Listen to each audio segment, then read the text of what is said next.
Welcome to the ACEVEDO video store.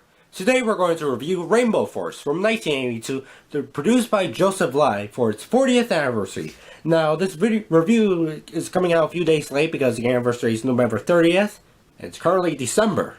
But in any case, the story is about Sophie, who gets taken to a woman's prison after taking blame for an attempted homicide, so now she has to serve the time in prison. That's basically the bare bones basic plot of the story without spoiling that much of the movie, which is pretty decent. The story is interesting, but I felt like when watching the movie I was missing a few plot points.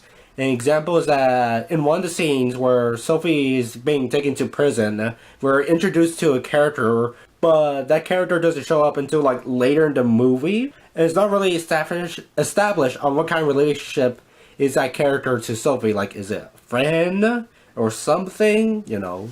Another thing about the missing plot points is that there's another character who has a flashback scene, and that flashback scene is never brought up again.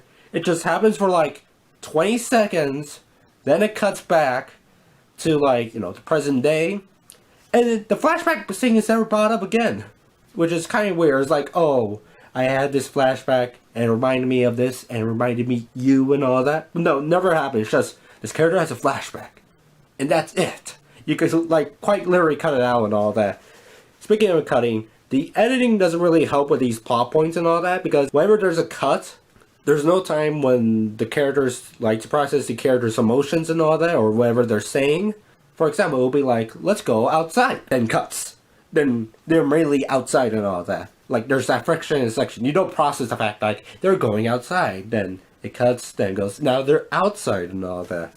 So yeah, the editing is a bit jarring, but I do like the humor of the film and the unintentional, funny, bad English dubbing. It's not like bad, like it's like the voices are off sync to the lip movements. It's more like bad the way the actors are like speaking out the lines, but that makes the movie funny. Also, I feel like there's some points that the movie feels a little bit unrealistic.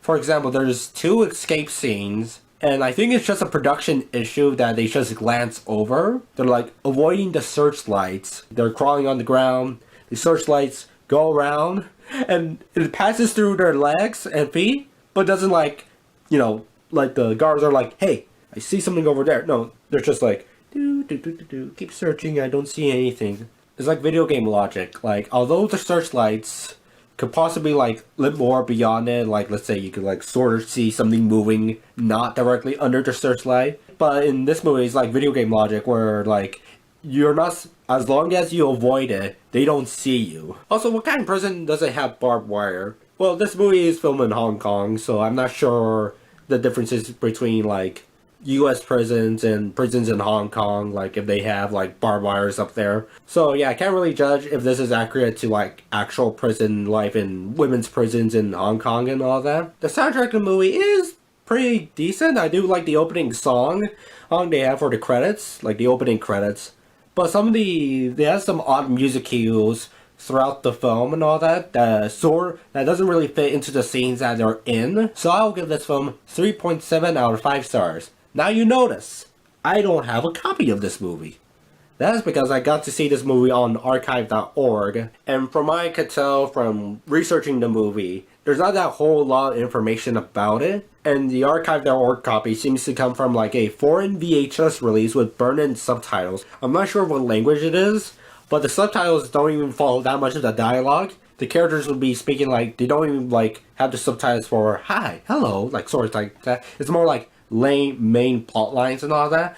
But the subtitles when watching it didn't really bother me when watching the movie. There's nothing there that the subtitles are blocking. Also, I'm not sure if this is the only VHS release out there, because it seems like, from what I can tell, it is the only VHS release out there, and I can't even find a VHS cover. Probably if I search up like the movie in like whatever language it is, I probably could find it and all, but so far I couldn't find any cover. I did find like an English poster for it, because this film did came out in the UK and the USA. Also, another thing about the VHS, the archive.org copy of the VHS release, it seems like whoever did the video, like the film to video transfer, didn't do a good job. When looking at film, there's like these small little black lines between each frame, so that will, separate the frames and all that.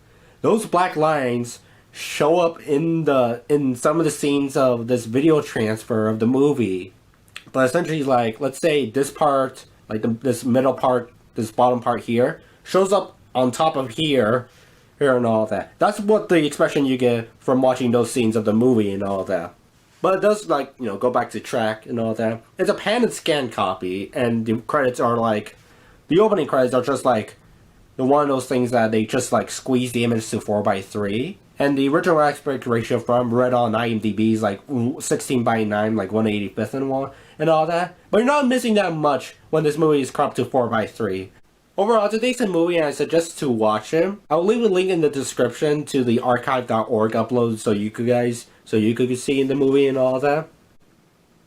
I'm not sure if this film will ever get re-released, like, let's say a DVD release or like a Blu-ray release, but probably, like, this movie's decent enough to actually get a Blu-ray release, and all that, like, get like a proper, like, good-looking, high-quality version of this movie that isn't like cropped to 4:3, a pan and scan, and also with burned-in subtitles.